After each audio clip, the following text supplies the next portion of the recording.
Live from New Delhi, you're watching DD India NewsHour, India's voice to the world. I'm Prasar Bharati. Coming up in the next hour. US government begins shutdown of most operations after Congress fails to advance funding bill. Trump earlier warned Democrats of irreversible actions. Shutdown leaves many in lurch. Death toll rises to 69 and over 150 injured after powerful earthquake jolts central Philippines. Search on for survivors. Reserve Bank of India holds repo rate at 5.5% for second consecutive time. Projects lower headline inflation in June to 2.6% following next-gen GST reforms. Prime Minister Narendra Modi addresses Rashtriya Swayamsevak Sangh's centenary celebrations, says RSS works on nation-first principle. India kicks off their Women's World Cup campaign with a 59-run victory over Sri Lanka in a rain-shortened match in Guwahati.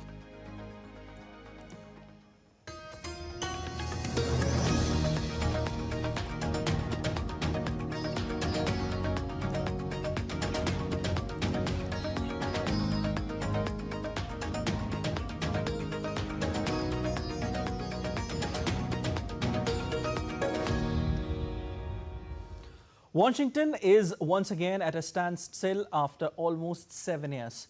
The US government has entered a shutdown after political deadlock in Congress, leaving hundreds of thousands of workers and key services caught in the crossfire. Here's how the standoff is unfolding. Have a look.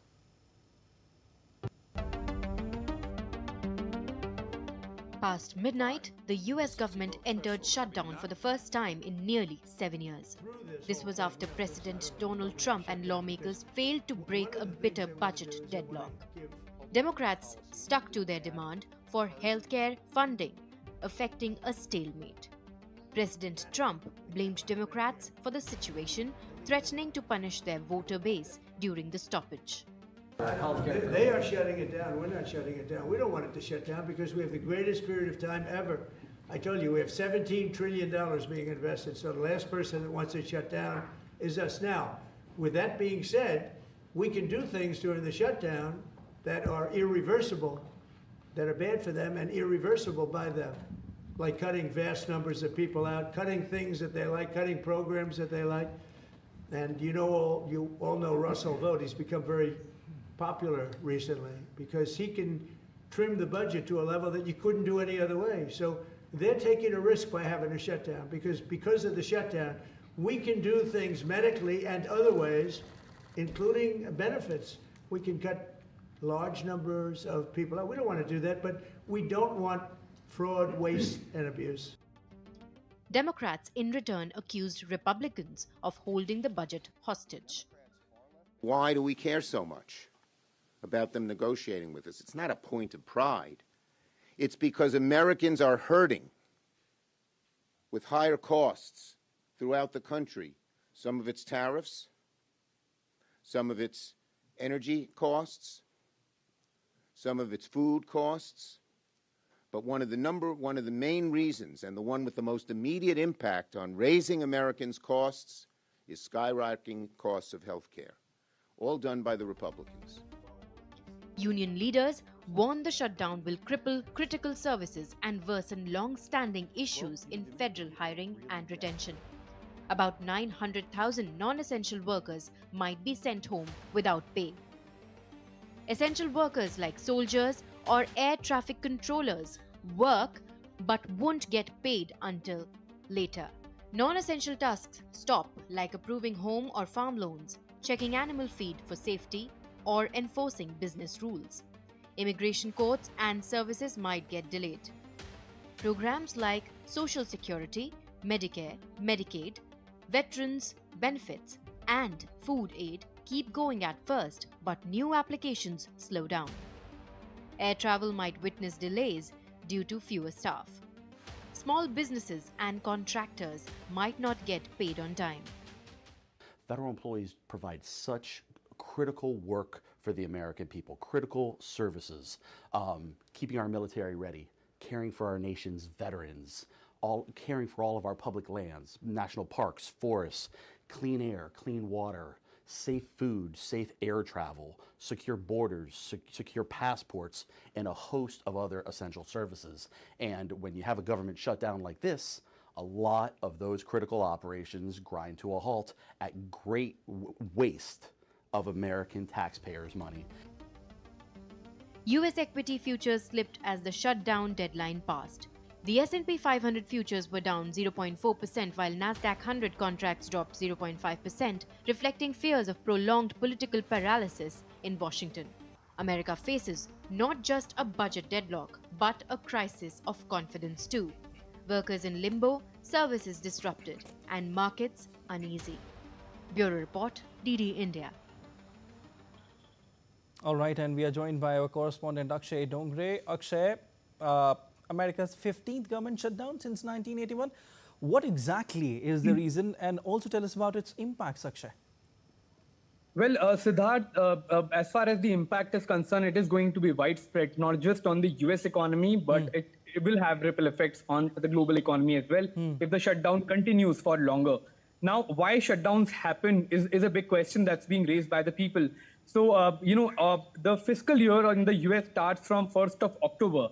And before that, the government has to approve the federal funding for the range of programs, payments that have to be given to the people, the salaries of many of the essential and non-essential staff goes from this. So if there is a shutdown, if there is not clarity, if there is no clarity over the spending of the budget, and that has to be agreed by a bipartisan voting that took place, and the Republicans could only ensure 55 votes as opposed to 60 that were required in order to sail through the budget that was proposed by the Republicans. That didn't happen, and that is the reason why the government goes into shutdown at the midnight on 1st of October. So it is going to have a ripple effect because as we are already witnessing, because of tariffs, because of the range of economic measures that have been taken by the US government, there is already a lot of pressure on the people, on the economy in general. There is debt that is mounting. So if this shutdown continues for longer, that clearly means that the government will not have funding powers, will not have budgetary allocation powers for a long period of time till the time this shutdown continues, and the two parties do not come on the same level together as far as on how to spend the money. So it is going to impact the working of the federal government in the US, and if that gets impacted for longer, clearly there will be a follow-up, a ripple effect of an economic turmoil in the country. Definitely. Akshay, it seems like, Democrats and Republicans are accusing each other. You were also telling us a while ago that if this will continue for a longer period of time, it will have, impact on the economy of the United States. But when can we expect some solution, or will there be any solution expected anytime soon? Well, there has to be a solution because, this is, as you rightly mentioned, is the fifth government shutdown. The last one took place 6 years back. That was also under Republican government. The last one under Democratic government was in 2013.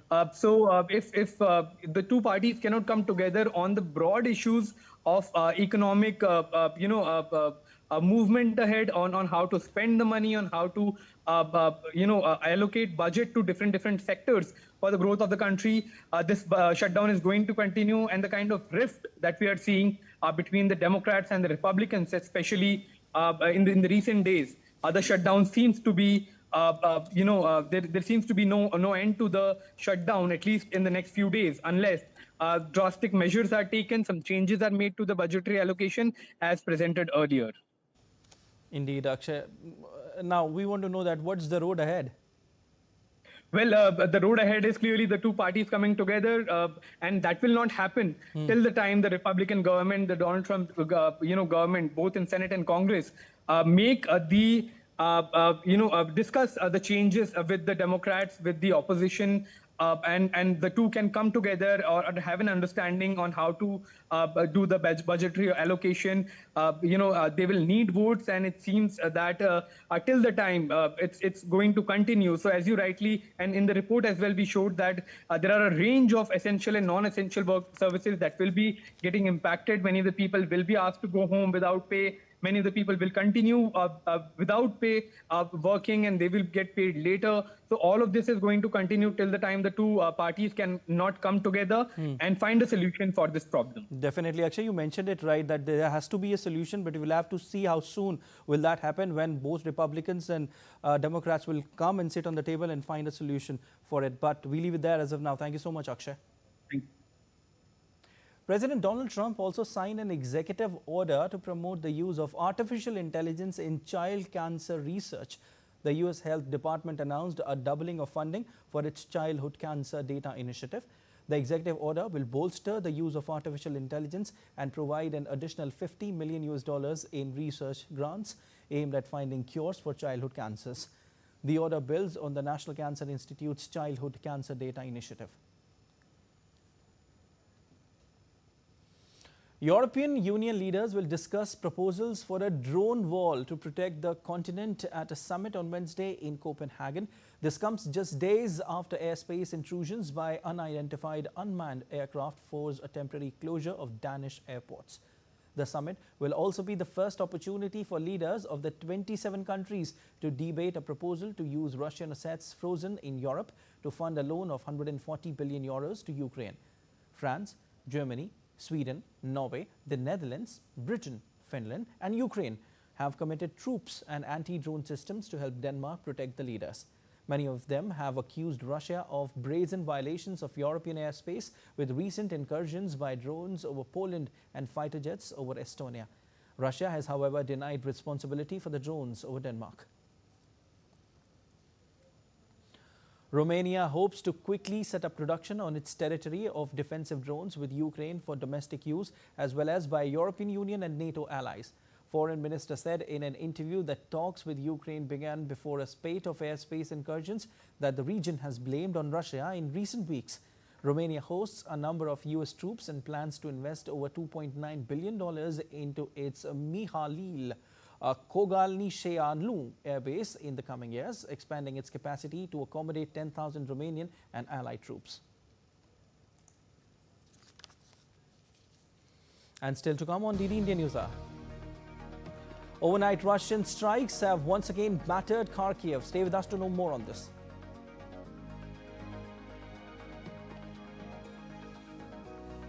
And Vietnamese coffee is experiencing a surge.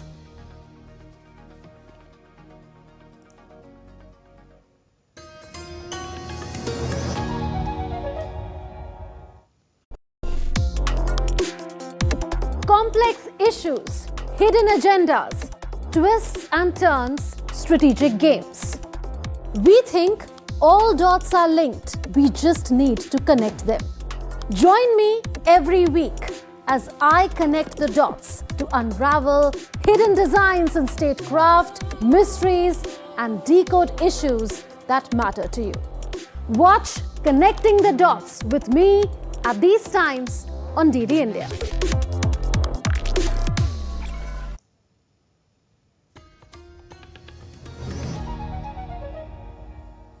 You're watching DD India NewsHour. I'm Siddharth Bharadwaj. The Zaporizhzhia nuclear power plant in Ukraine has now been without off-site power for 6 days, with the situation getting critical. International Atomic Energy Agency Chief Rafael Grossi has said that the agency is engaging with both sides of the military conflict to restore off-site power to power plant as soon as possible. The IAEA said the external power line supplying the plant came down last week for the 10th time in the conflict, and emergency diesel generators were brought into service. The lines supply electricity vital to cooling its reactors' fuel and preventing a meltdown. Europe's largest nuclear power plant with 6 reactors has been under Russian control since the early weeks of the conflict, and each side has repeatedly accused the other of shelling it and jeopardizing nuclear safety. Meanwhile, Ukrainian President Volodymyr Zelensky has expressed alarm over the situation, saying that Russian shelling is preventing restoration of the power line. Speaking in his nightly video address, he said one of the diesel generators providing emergency power was no longer working 7 days after external power lines went down. Вже 7-й день і раніше, до речі. For the 7th day and previously, this had not happened. There is an emergency situation at the Zaporizhia nuclear power plant. The situation is critical. Due to Russian shelling, the plant is disconnected from the power grid and is being supplied electricity by diesel generators. This is extraordinary. The generators and the plant were never designed to operate in this mode for so long, and we already have information that one of the generators has failed. І вже у нас є інформація, що один з генераторів. Meanwhile, an overnight Russian strike once again battered Kharkiv in Ukraine. A guided aerial bomb injured 6 people and triggered multiple fires across the city, including at a market and residential block. 5 of the injured are in hospital.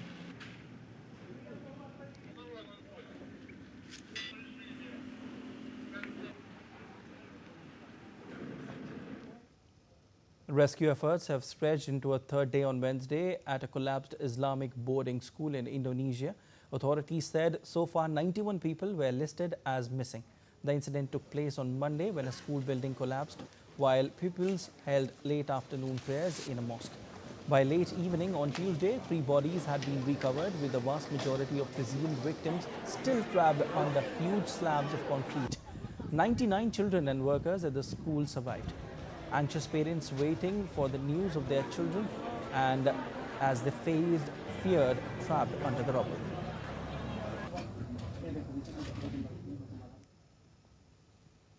Hospitals on the Philippine island of Cebu have been overwhelmed after a magnitude 6.9 earthquake hit the region. At least 69 people have been killed, 150 injured after a powerful earthquake in the Philippines, marking one of the country's most devastating disasters this year. Some of the injured are being treated on beds on the driveway of the Cebu Provincial Hospital in Bogo. They had been wheeled out of the building amid fears of further aftershocks. The Philippine Coast Guard on Wednesday said it was sending additional aid to help victims of the quake. The Coast Guard ship that departed Manila carried medical doctors, nurses and other personnel equipped for an emergency response and would be deployed in the affected areas. Philippine President Ferdinand Marcos Jr. assured survivors of swift assistance, with cabinet secretaries on the ground directing relief operations. Rescuers in Ukraine's southern city of Odessa and nearby areas worked through the night to respond to severe flooding caused by heavy rains, which killed 9 people, the state emergency service reported on Wednesday. Emergency teams evacuated people trapped by floodwaters, moved stranded vehicles, pumped water from buildings, and searched for a missing girl who was found in the early hours. Video released by a state emergency service showed passengers being rescued from a flooded bus and cars being pulled from water. Odessa's mayor said nearly 2 months' worth of rain fell within 7 hours. A total of 362 people have been rescued so far as rescue operations continue. Now in Mexico, cleaning and drainage work were in full swings to clear floodwater from streets in Mexico City suburb after one of the heaviest rainfall events in decades. Heavy rains have caused damage and forced some residents to leave their homes after water level reached about 1.1 meters level mark. Mexico witnessed one of the heaviest rainfalls in decades on Saturday, and the heaviest in the metropolitan area, that caused floods due to accumulated garbage and worn infrastructure.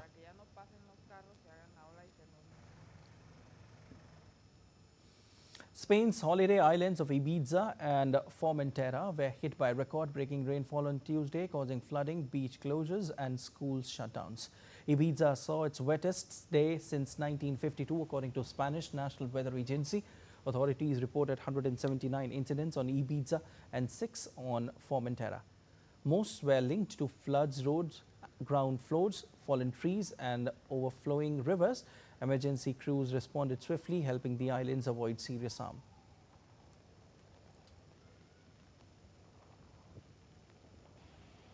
And in Nigeria, President Bola Tinubu declared on Wednesday that the worst is over following a series of painful economic reforms that have left millions struggling with rising costs and deepening poverty. Addressing nation on 65th Independence Day, Nigerian president defended his administration's decision to scrap fuel subsidies and unify the foreign exchange rate. moves that triggered inflation and widespread public anger. The seeds of those difficult but necessary decisions are bearing fruits. In resetting our country for sustainable growth, we ended the corrupt fuel subsidy and multiple foreign exchange rates that created massive incentive for a rentier economy, benefiting only a tiny minority. A military court in the Democratic Republic of the Congo has sentenced former President Joseph Kabila to death in absentia. Lieutenant General Joseph Motombo Katalai, who presided over the military tribunal, said on Tuesday that Kabila was convicted of various crimes including treason, crimes against humanity, murder, sexual assault, torture and insurrection. Kabila, who served as president from 2001 to 2019, had left the DRC in 2023. Kabila went on trial in absentia in July for his alleged support for the Rwanda-backed rebels.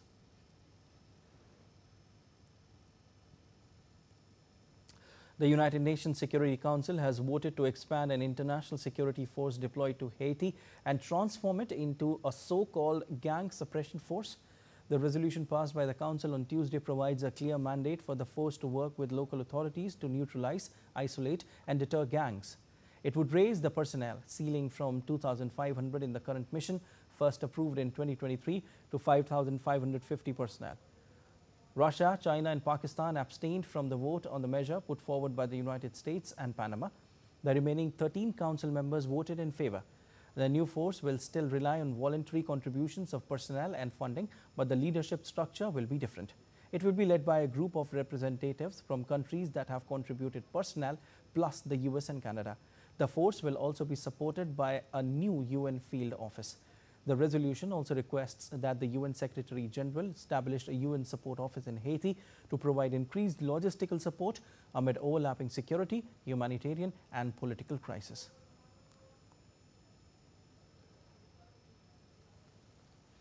Let's take a look at other stories making news around the world. The inventor of Rubik Cube, Rubik and chess grandmaster Judith Polgar launched the first Rubik chess tournament in Budapest, blending blitz chess with Rubik's Cube solving.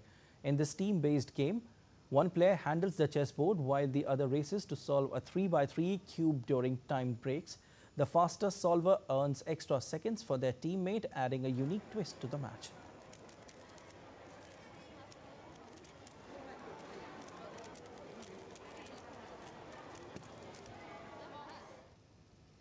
Vietnamese coffee is experiencing an extraordinary surge in global demand, with export turnover hitting $6.42 billion, setting the stage for nation's ambitious year-end target of $8 billion. The rapid growth is being fueled by global supply gaps, rising international coffee prices and transformations within Vietnam's coffee industry. One of the most shocking snowfalls in recent years occurred in El Cocay National Park, located between Guican and Chita in Boyaca, Colombia. The event was considered unusual and surprising, especially given the ongoing trend of significant glacier and ice melt in the region due to climate change. The Moroccan city of Moudik hosted the national fishing competition, which saw the participation of several fishing associations and more than 70 participants from various regions. This event comes as part of efforts to promote sustainable tourism and develop marine sports by organizing environmental sports activities that contribute to boosting tourism and preserve marine resources.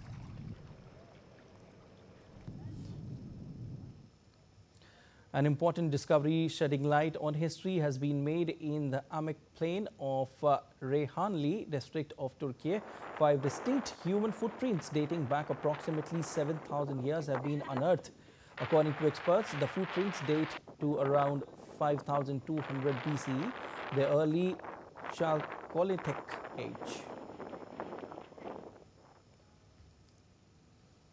Pilots at Germany's flagship carrier Lufthansa have voted to go on strike after their union failed to reach an agreement on pensions. Joining us about the airline's ongoing challenges is DW correspondent Chiponda Chimbelu in Berlin. Hi Chiponda, tell us more. Thanks for having me. Well, Lufthansa Group, which is Europe's largest airline, has failed to reach an agreement on pensions with a union that represents 4,800 pilots in Germany. The union wants the company to more than double pension contributions, and Lufthansa says that is too expensive. So we could see a warning strike in the coming days at the group's core brand, Lufthansa, and that's according to media reports here. And that would affect anyone traveling through its main hubs in Frankfurt and Munich. And experts say that there could be more behind the pilots' union announcement this week. Now, Lufthansa has announced several cost-cutting measures in a bid to raise its profit margin. And that includes a plan to slash 4,000 jobs, and that was announced last week, in fact. And the airline says most of the roles are in administration and will be replaced by artificial intelligence. But there are other strategic plans that are unpopular with the pilots at Lufthansa, and that could be adding to the tensions that we are seeing between the airline and the pilot union. Chiponda, which of the company's plans are unattractive for the pilots?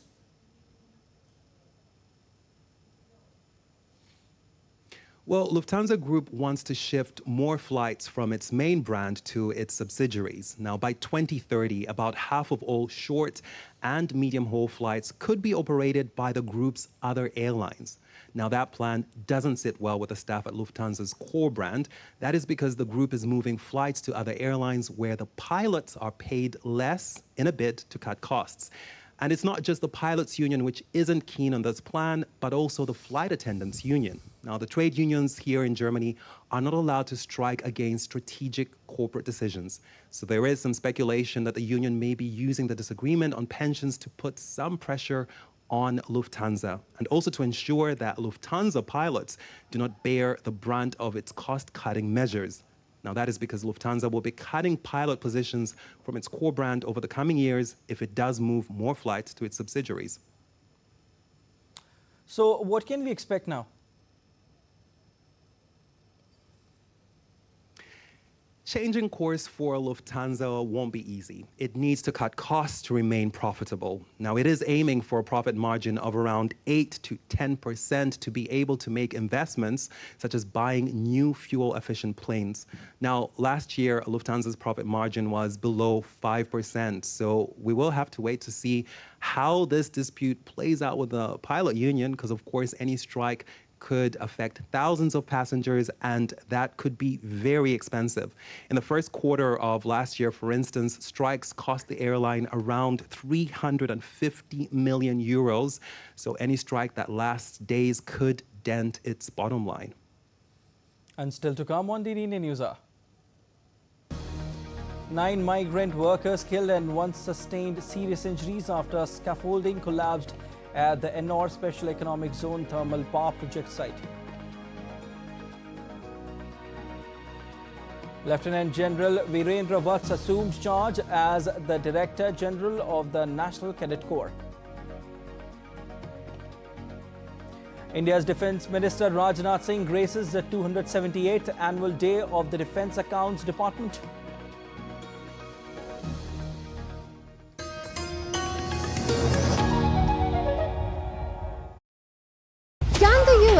Launch a bombing campaign against Iran. The Philippines vessel suffered structural damage. The saga of child sexual abuse is the United States China's debt trap strategy.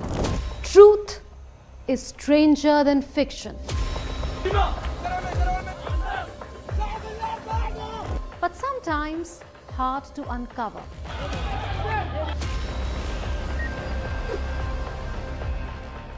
Trust us to tell the truth, unadulterated and pure, of every story that matters to you.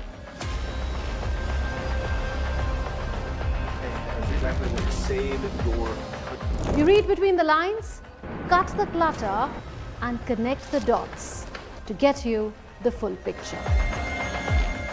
Watch Connecting the Dots at these times with me, only on DD India.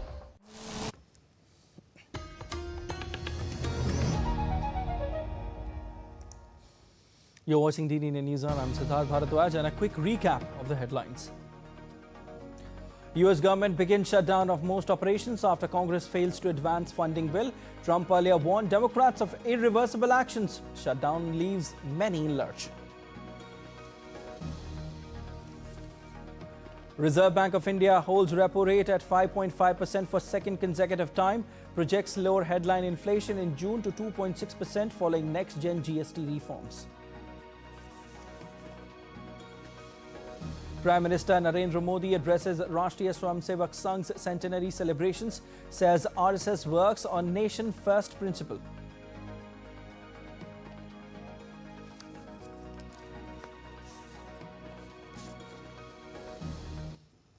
Today marks a new chapter in India's diplomacy.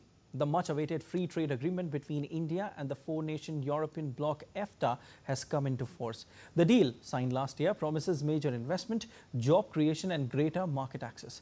Our correspondent Akhilesh Suman has the details. The Trade and Economic Partnership Agreement, TIPA, with the European Free Trade Associations is a landmark in India's global outreach. Signed on March 10, 2024, it comes into effect after 16 years and 21 rounds of negotiations. At its core is US dollars 100 billion investment pledge over 15 years, projected to create over 1 million jobs in India. The pact opens new opportunities for Indian farmer, gems and jewelry, textiles, machinery, and IT services. Trade and Economic Partnership Agreement with the EFTA countries is a comprehensive agreement which covers not just trade in goods and services, but also intellectual property rights, competition, and also government procurement. EFTA countries are important trade and economic partners of India. They had invested about 12 billion in the Indian market, and Norway's pension fund also separately invested about 25 billion in the Indian market. Since these countries are also very much part of the European Economic Area, so overall, this is an important agreement for both for the European countries and also for India. To safeguard domestic interests, India has kept dairy, farm products, and gold outside the purview of this agreement, but Indian exporters will gain new tariff advantages in EFTA markets.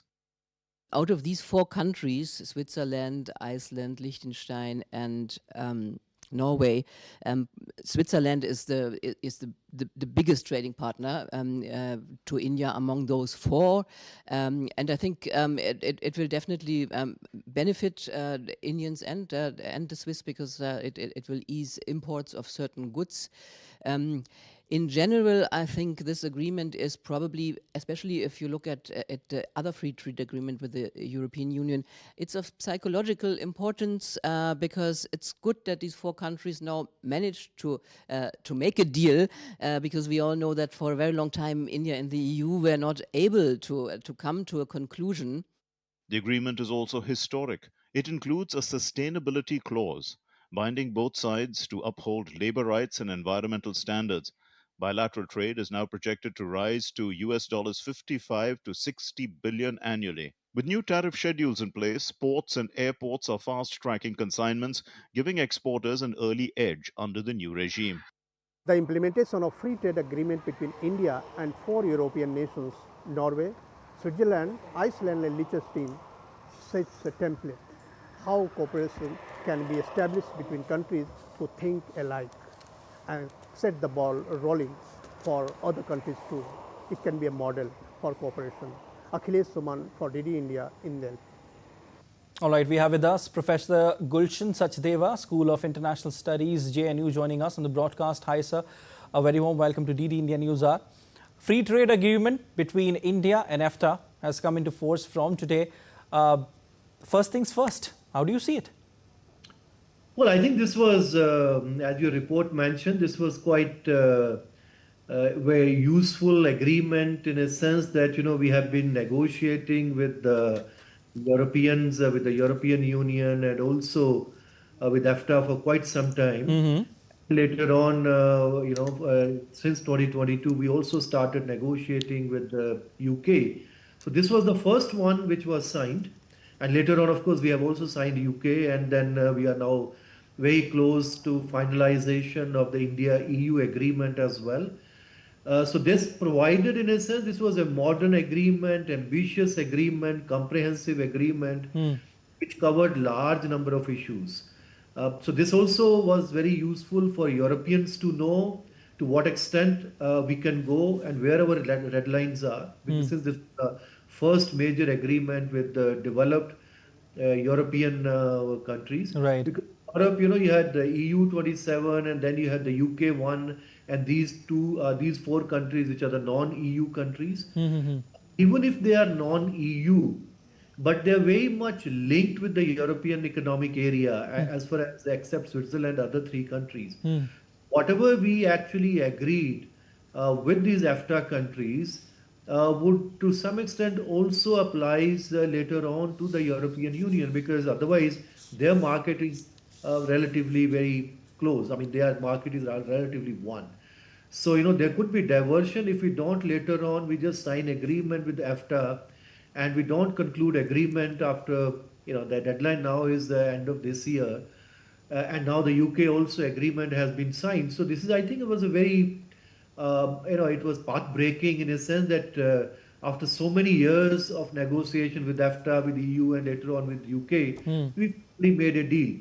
And then it was very clear to everyone that India has also made certain progress where we, like on, as your report mentioned, on certain areas like on labor standards, sustainability. We had earlier difficulties.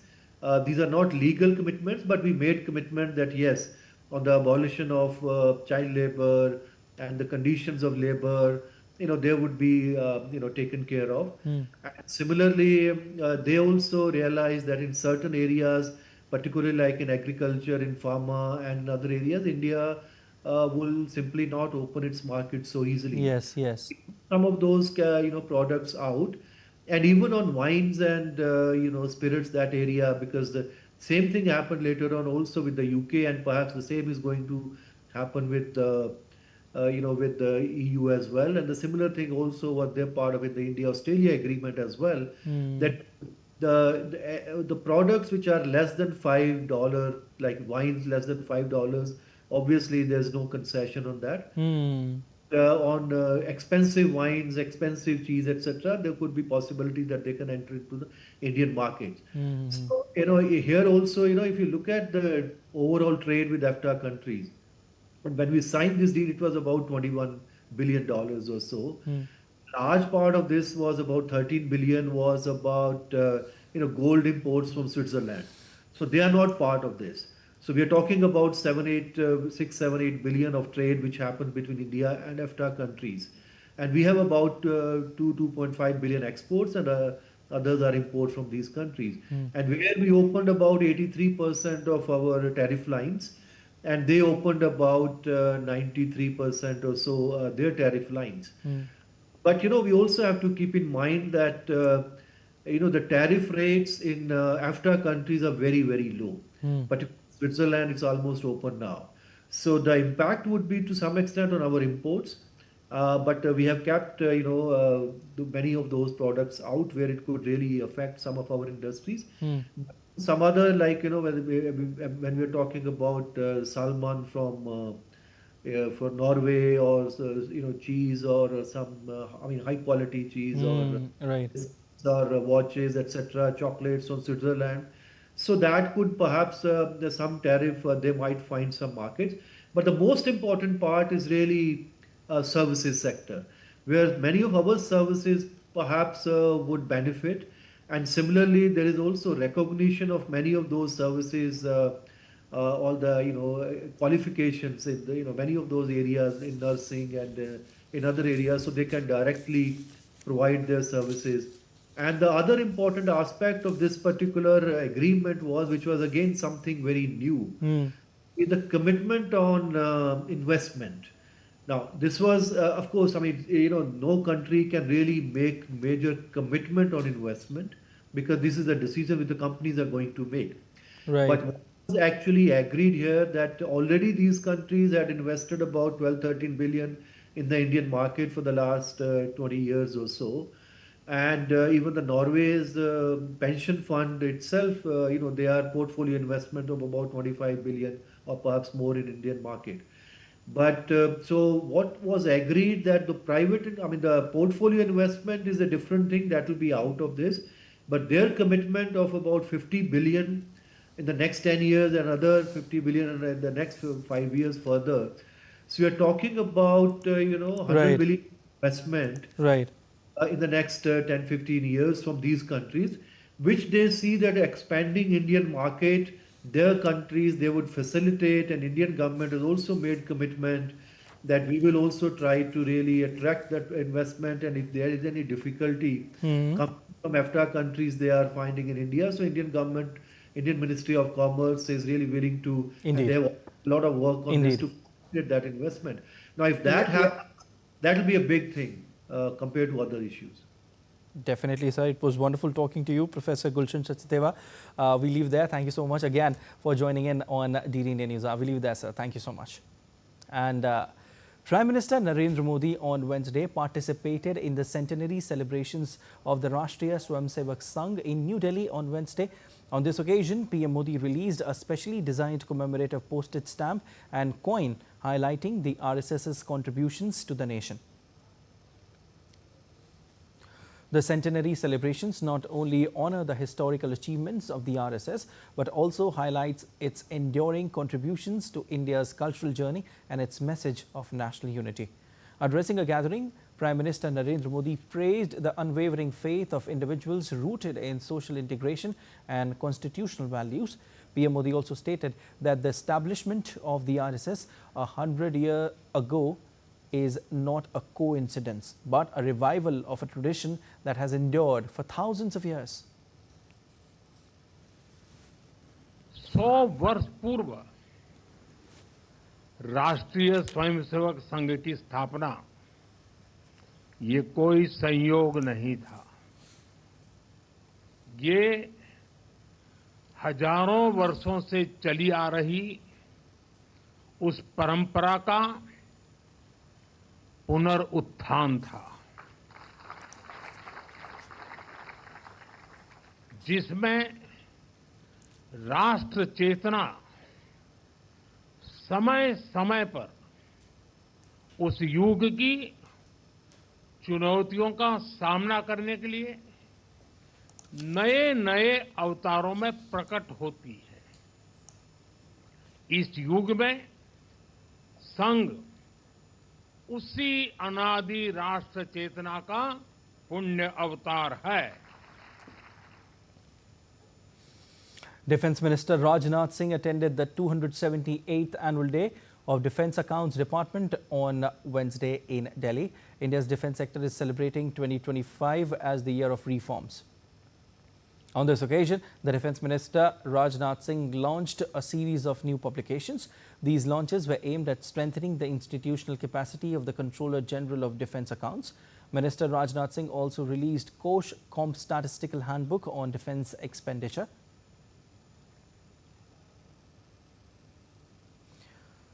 Deserving officials were also presented the Raksha Mantri Excellence Awards, highlighting the department's focus on professional excellence and efficiency. In his speech, the Defence Minister stressed the critical need to create an innovative ecosystem to boost research and development in the country's defence sector.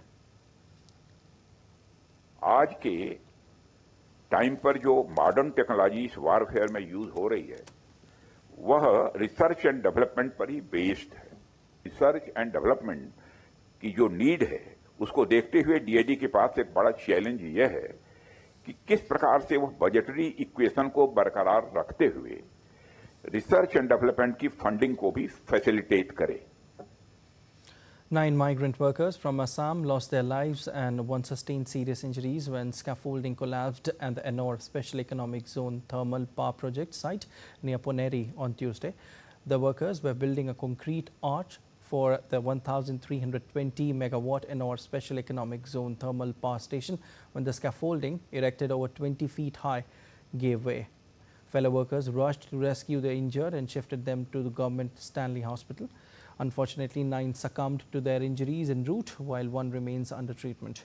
Kattur police have registered a case and initiated an investigation.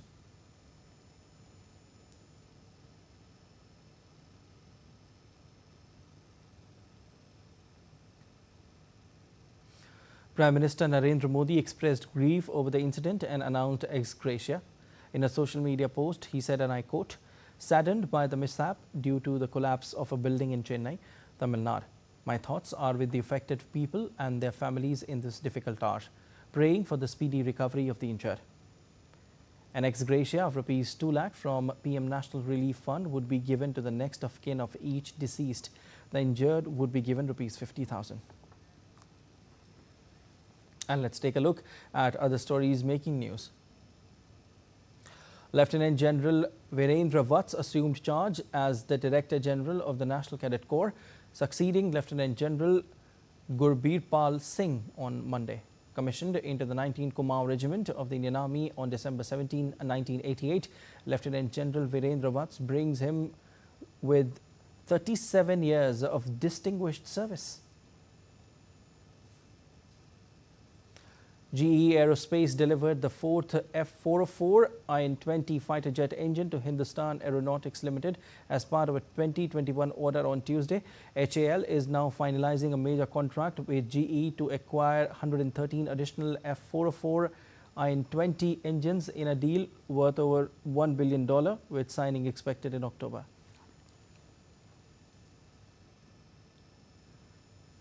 Shardiya Durga Utsav is being celebrated across Assam with various themes this year. While the festivities have been subdued due to untimely demise of Assam's beloved artist Zubeen Garg, the religious ceremonies continue as planned, reflecting the citizens' resilience and deep devotion during this solemn yet festive time. Some business stories now. The Reserve Bank of India has announced its monetary policy decision today, highlighting India's favorable growth inflation dynamics. The Reserve Bank of India has kept the repo rate unchanged at 5.5% and maintained a neutral monetary policy stance. This is the second consecutive time that the repo rates have been kept unchanged. After a detailed assessment of the evolving macroeconomic conditions and the outlook, the MPC voted unanimously to keep the policy repo rate unchanged at 5.5%. Consequently, the STF rate remains at 5.25%, while the MSF rate and the bank rate remain at 5.75%. RBI Governor noted that inflation conditions have remained mild during 2025-26 so far and said that the inflation projection has been revised to 2.6% from earlier projected inflation rate of 3.1% in August. The average headline inflation for this year has been consequently revised lower from 3.7%, which was projected in June, 3.1% in August, to now 2.6%. Headline inflation for Q4 this year and Q1 next year too have been revised downwards and are broadly aligned with the target despite unfavorable base effects. Sanjay Malhotra highlighted that India's GDP is now projected to grow at 6.8%, up from earlier forecast of 6.5%, reflecting stronger economic momentum supported by robust domestic demand and favorable policy measures. Real GDP growth for this year is now projected at 6.8%. This is a revision from our earlier forecast of 6.5%. Q2 now is projected at 7%, Q3 at 6.4%, Q4 at 6.2%. Real GDP growth for Q1 next year is projected at 6.4%. The risks are evenly balanced. All right, and DD India correspondent Shishir is joining us from Mumbai. Hi Shishir. RBI keeping repo rate unchanged, Shishir, at 5.5%. What does it reflect? Well, absolutely. Looking at this condition right now, RBI today has stated that some of the reason they've actually considered behind this, the stable stand here, the 5.5 repo rate will actually RBI try to ease down the pressure here. The reasons which RBI has given its monetary policy is stating that probably this pause will allow the previous cuts to absorb in the entire economic system. And that's the reason it will give benefit to the end users as a first stance. The second important stance that RBI has given is that even though right now the inflation looks quite good, especially within the RBI's medium-term range here, but going forward, looking at the geopolitical situation and international external factors, probably this could be the proper stand. That's what the RBI is stating, and that's the reason. We have the tariff talks going on with the US. At the same time, we have seen here that the global tensions also around the world.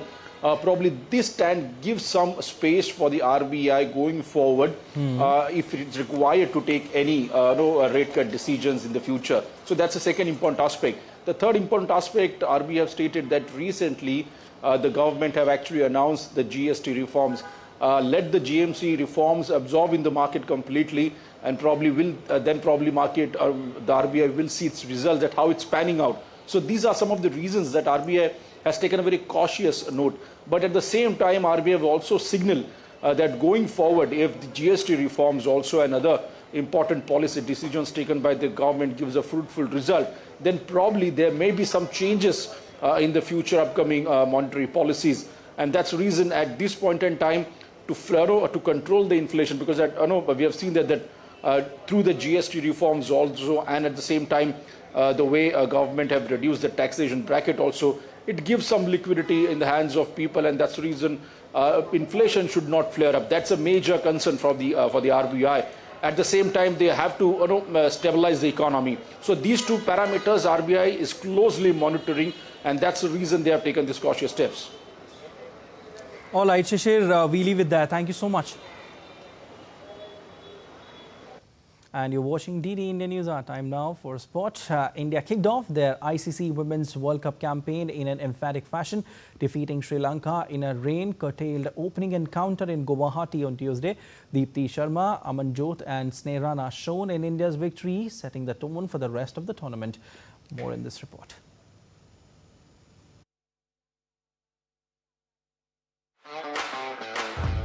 India started their Women's Cricket World Cup with a strong 59-run win over Sri Lanka. After Sri Lanka chose to bowl first, India struggled early, losing Smriti Mandhana cheaply. Despite a slow start and rain interruption, debutant Amanjot Kaur and Deepti Sharma put together a vital century partnership, helping India post 269 for 8 in 47 overs. Following a Duckworth-Lewis method adjustment, India's final score was set at 270, setting Sri Lanka a revised target of 271 to win. Sri Lanka's chase began with an early wicket, and though captain Chamari Athapattu tried to stabilize the innings, regular wickets fell.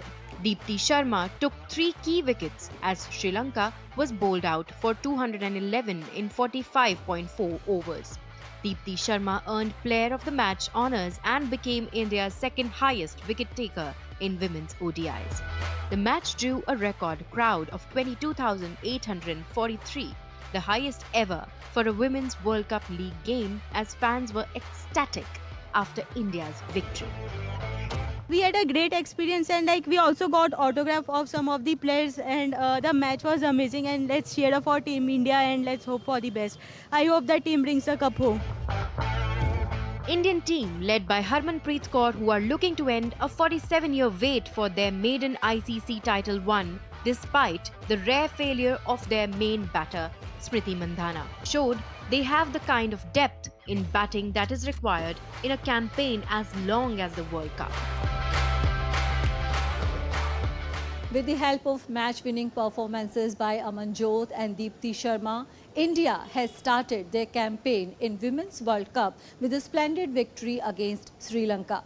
They will try to keep this momentum going in the upcoming matches. Their next stop is going to be Colombo, where they will take on Pakistan. With camera person Ashish Sharma, this is Suchitra reporting for DD India in Guwahati. And on the auspicious occasion of Mahanavami, devotees across India offered prayers to Goddess Durga. From temples to homes, the day was marked with religious fervor, traditional rituals and cultural programs. We bring you this report. Mahanavami, the 9th day of Navaratri, holds special significance in the worship of Goddess Durga.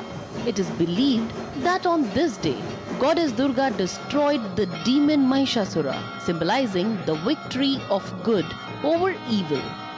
In several parts of the country, devotees performed Kanya Pujan, worshipping young girls as a form of the divine feminine. Special prayers, bhajans and community feasts marked the celebrations. Major temples witnessed heavy footfall, with devotees seeking blessings for prosperity, peace and happiness. In West Bengal, Durga Puja pandals came alive with cultural performances, traditional Dhanuchi dance and devotional songs. As prayers filled the air, Mahanavami celebrations echoed the spirit of devotion, unity and the eternal message that righteousness always prevails. Kriti Vadera's report for DD India. That's all for this edition of DD India News Hour, but let us know your thoughts on the news of the day. For those on the go, you can get all the latest news and updates from India and across the world on DD India mobile app. The app is available on both Android and iOS platforms, and you can scan the QR code on the screen to download now. We'll be back with more news as it breaks here on DD India. I'm Siddharth Bharadwaj from all of us here in Delhi. Thanks for watching DD India News Hour.